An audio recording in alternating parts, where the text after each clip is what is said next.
I am the writer of a new Christmas film that's coming on. Oh, look. Hello, Valerie. Hello, Karen. I'm so glad you're there. I was feeling a little silly for a while.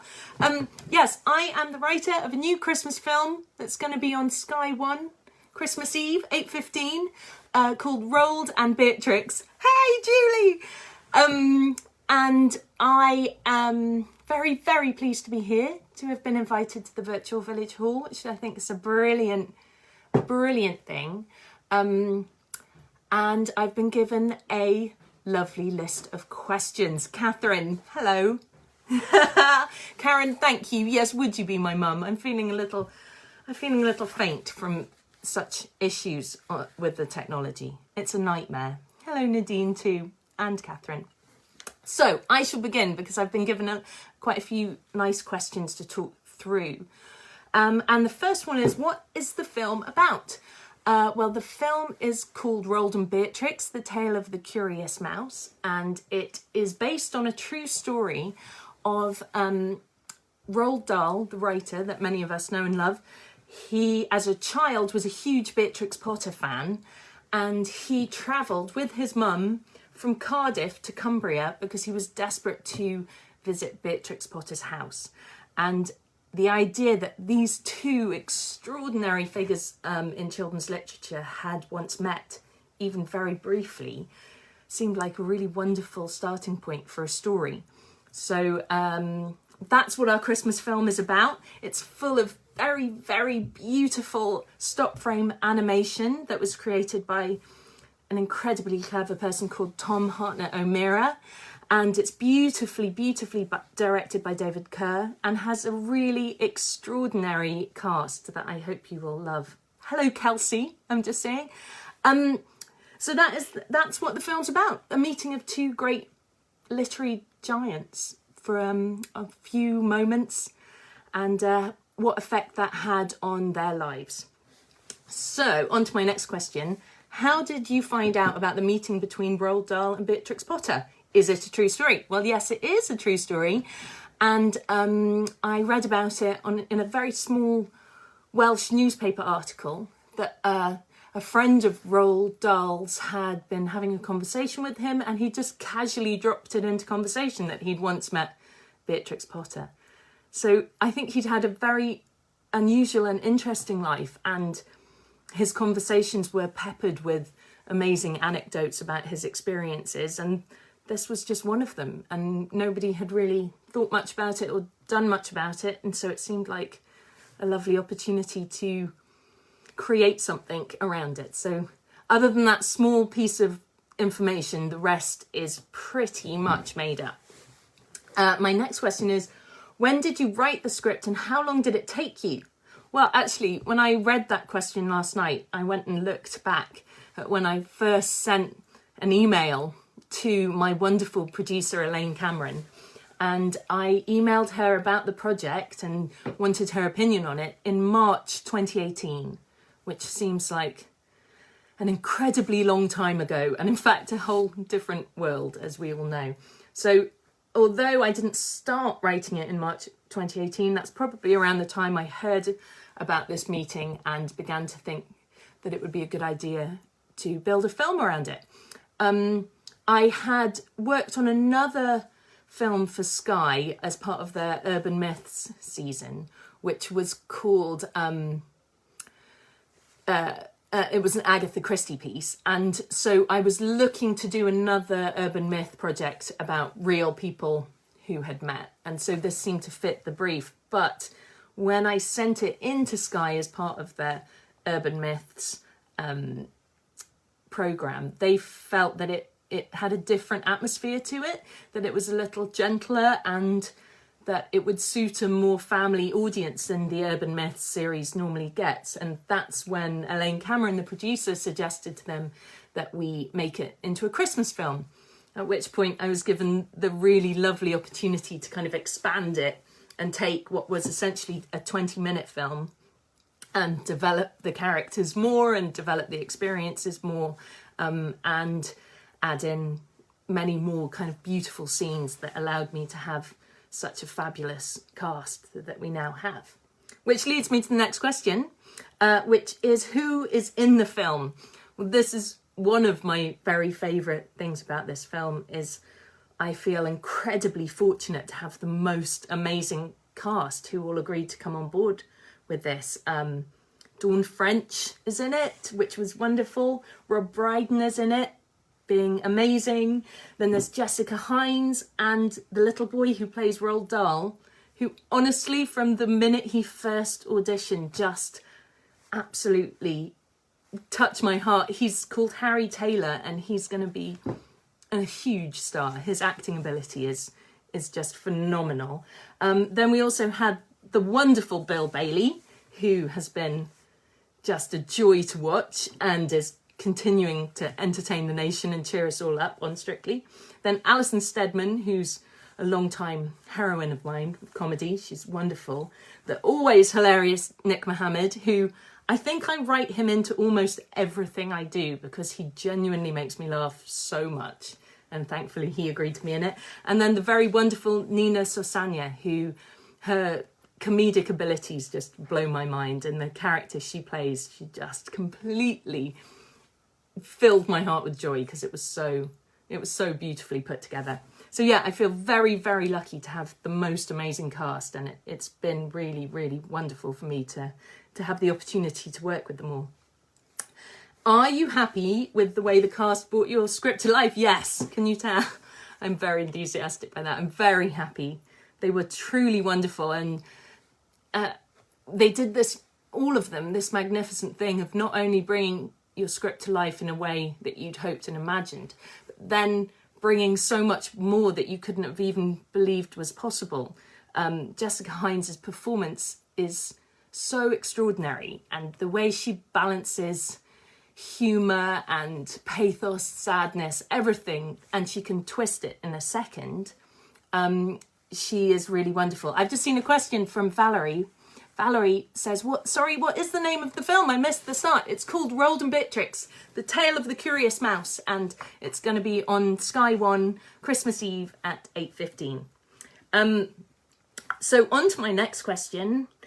Having worked with Dawn French many times in your career, did you have her in mind for the part of Beatrix Potter when you wrote Roald Beatrix? Yes, I did. Very cheekily, I did write it entirely for Dawn.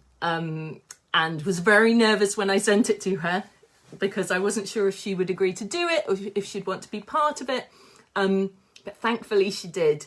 And I wrote it with her in mind because I find Dawn to be such an extraordinary performer. She has such integrity in everything she does. And that reminded me a lot of the character of Beatrix Potter and the way Beatrix within my film really puts her foot down about what she is prepared to give up for in her creative work and what she's going to put her foot down about. And Dawn is never somebody who does any project by halves. So when she does something, she dedicates herself to it in a very similar way. So I wrote it with her in mind, and I just thought she would be the perfect person to play Beatrix Potter. And she is wonderful in it. She manages to give us everything we love about watching a Dawn French performance, and at the same time totally create a new character that we've never seen her do before. So I am absolutely delighted Dawn agreed to do it.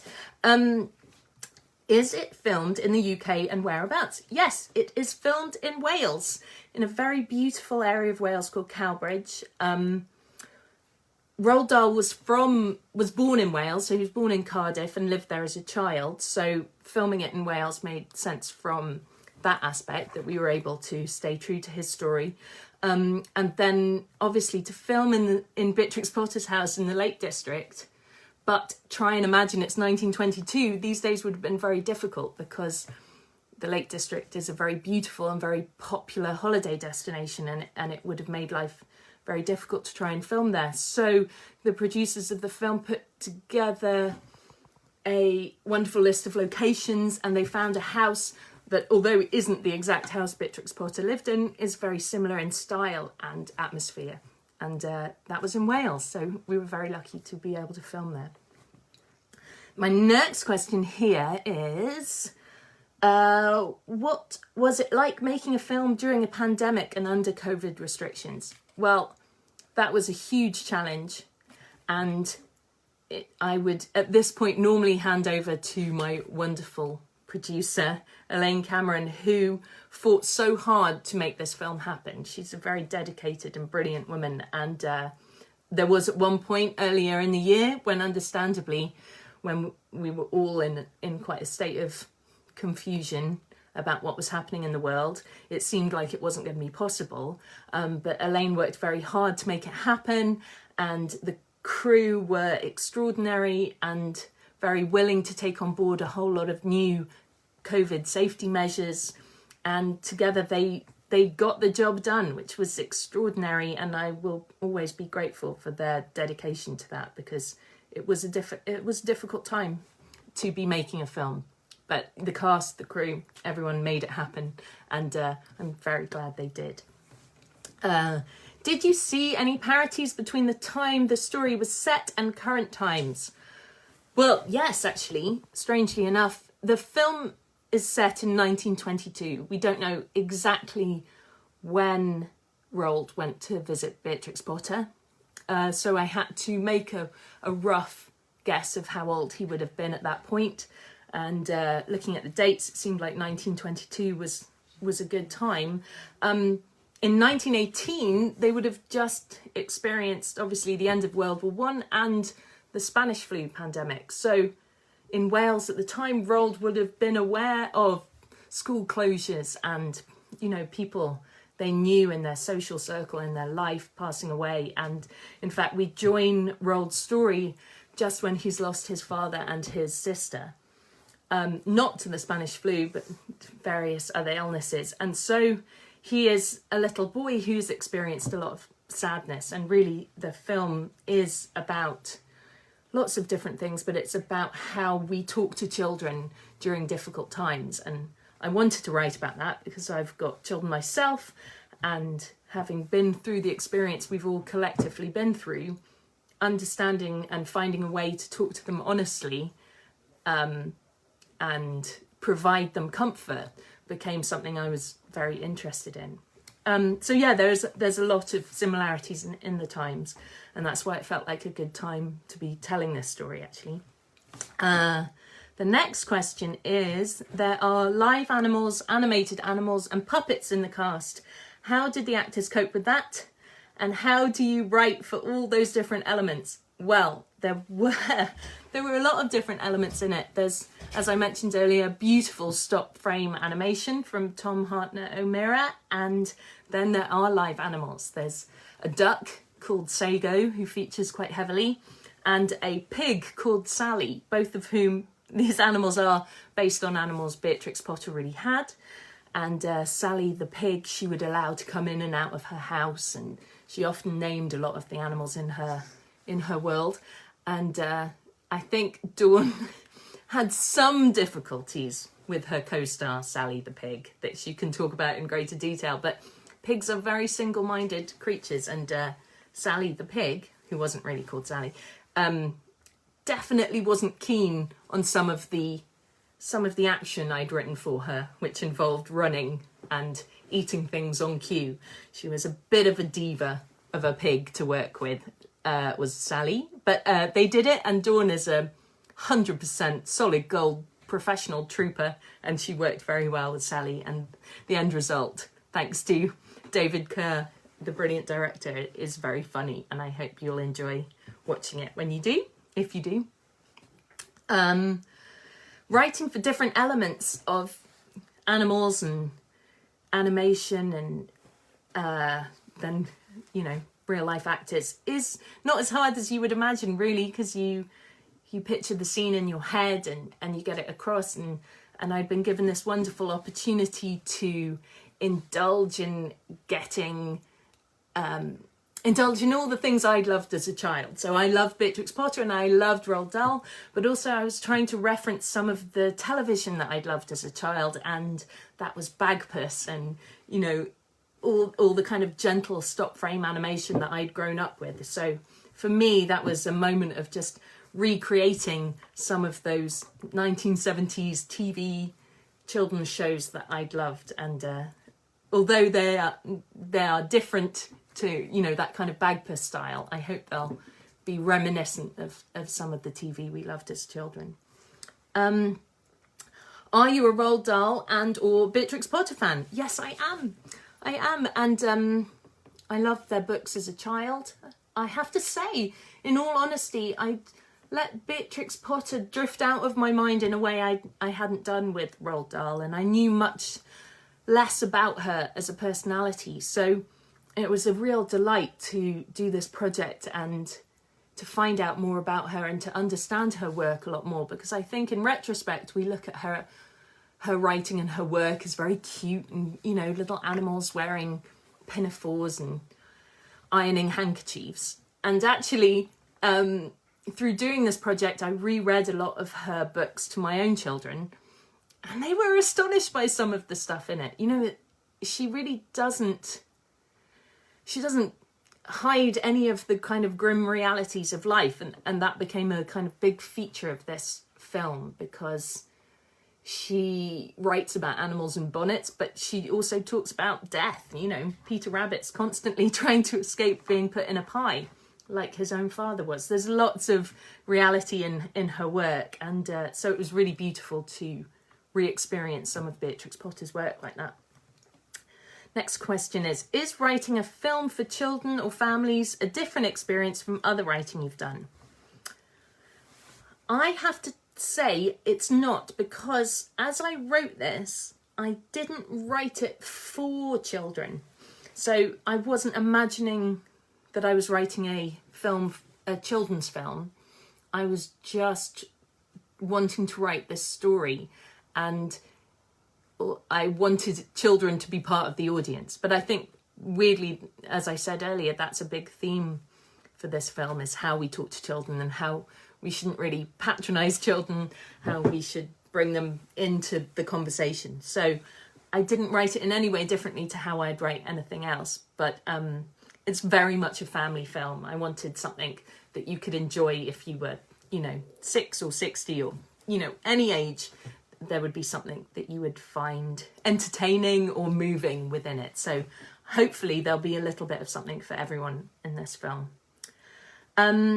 Is writing a film that will be watched as an event by families together at Christmas a bigger responsibility than other screenwriting you've done before? I didn't think of it as a big responsibility, and now I am. No, I think the biggest responsibility you have is to be as entertaining as possible and to make something that will speak to people properly or reach them in a way. So that's the responsibility I felt, is to be entertaining and to be interesting and surprising, and allow everyone to have a feel-good moment around Christmas time whilst they're passing Quality Street or, you know, sharing Satsuma. But I didn't know at the time when Sky would be putting it out, other than just around Christmas. So I think just mainly my responsibility was to entertain and engage, and I hope that I've done that. I hope you'll all enjoy it if you watch it. What do you hope that people will take from the film?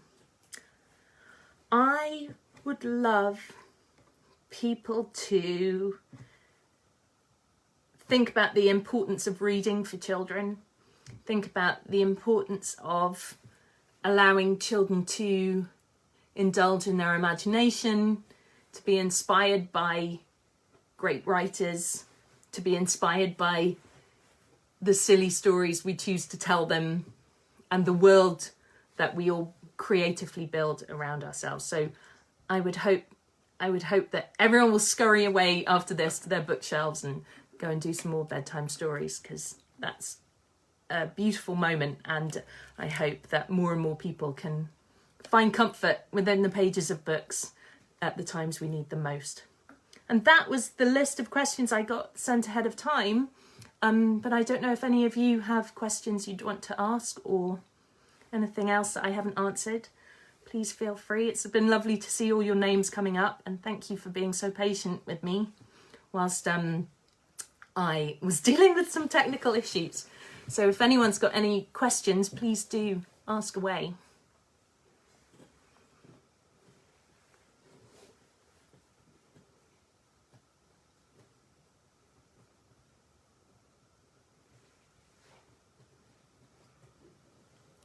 Okay, so here we have a first question from Kelsey. Thank you, Kelsey. What are your favourite Roald Dahl and Beatrix Potter books? I think I change my answer on this every time I ask. I do think the Twits had a huge impact on me as a child. You know, the way the imagery of the food stuck in their beards was so horrific to me. And I think I was slightly terrified of beards as a child too. So definitely the Twits. And then Beatrix Potter books, I would say Mrs. Tiggywinkle. I had a real love of the idea of this special little hedgehog running about and ironing handkerchiefs. That really stuck with me, although she doesn't actually feature in this one.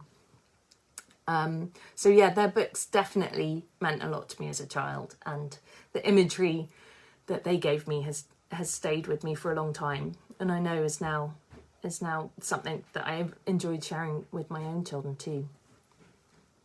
So thank you for that question. And it's very nice to see all these faces of people coming up, joining me today. I'm so sorry if you missed the start of this, or if you had to give up because I was taking so long. Oh, a lovely question from Nadine. Hello, Nadine. Do I envisage a sequel? I don't think I do, sadly. It's very much a one-off story, and it was a very brief moment. So sadly, I think it's a one-off that we can all enjoy. Deb is saying, can't wait to see Cowbridge on TV. How did you replicate the lakes, though? Well, as you'll hopefully, Deb, get to see, we don't spend too much time around the lakes. It's very much focused on Beatrix Potter's house, but David Kerr, our director, they made a beautiful Cumbrian landscape, and I hope you'll all enjoy it. And yeah, Cowbridge is looking wonderful. Okay, another question coming in here. Any tips for taking a book and turning it into a screenplay? I've done it a few times and I do love it. And although this isn't an example of that, because there is no book about this, but the thing to do with taking a book and making it into screenplay is to focus on what that writer was really trying to say, and what are the key moments, because with every book to screenplay transfer, you have to edit out a lot, but it's important to keep the essence of what they were trying to tell you within that book. And then just being very organised about it, actually. You have to have a good structure, and you have to kind of work to that. And although in my life I try and avoid organisation at any cost, when writing a screenplay based on a book, being detailed about it is often very helpful. Do I use any of Roald's jokes? Well, Catherine, thank you for your question. There's one I put in there. Hopefully you can spot it. Hopefully all of you will spend some time playing Spot the Roald Dahl reference. How long did Roald spend with Beatrix is a question from Kelvin Horton. Well, Kelvin, we don't know. We don't know how long he was there at all. He did talk about how he went into her garden and he walked around her garden and was blown away by the fact that it was exactly like he was walking through the pages of her books, because she drew so much from her own garden. And then she came out and found him in her garden, and he asked him, this little boy snooping about on private property, what do you want? And he said, I've come to see Beatrix Potter. And she looked at him and said, well, you've seen her now, buzz off. And that's about all we know. So it could have been just a few seconds, but hopefully I've expanded it a little bit. A lovely comment from Helen Bond, not a question, but so lovely that this film will evoke memories for people having read these books and encourage children, oh, that's a see more moment, today to read them. Can't wait to watch. Yeah, I hope that's true as well, Helen. And I hope that maybe schools will use it to encourage children as well, because it's so important that we, you know, in this day and age where things are very flashy and very busy, we encourage children to carry on finding the magic in reading. And the next question. Did you use the Physic Gardens for her garden then, says Deb. No, we didn't actually. That's a great question, but there was an amazing team of designers who completely built a garden, and then unfortunately that garden got washed away almost entirely during the filming, which was a terrible thing to experience, and they had to entirely rebuild it again because we were filming a Christmas film in August, which meant that, you know, we couldn't really use any of the landscape around as it was or any of the plants as they were, so they had to build it once, watch it get washed away in the end of that terrible storm we all had in the summer, and then rebuild it. But it was amazing to see all their work and how they went about it.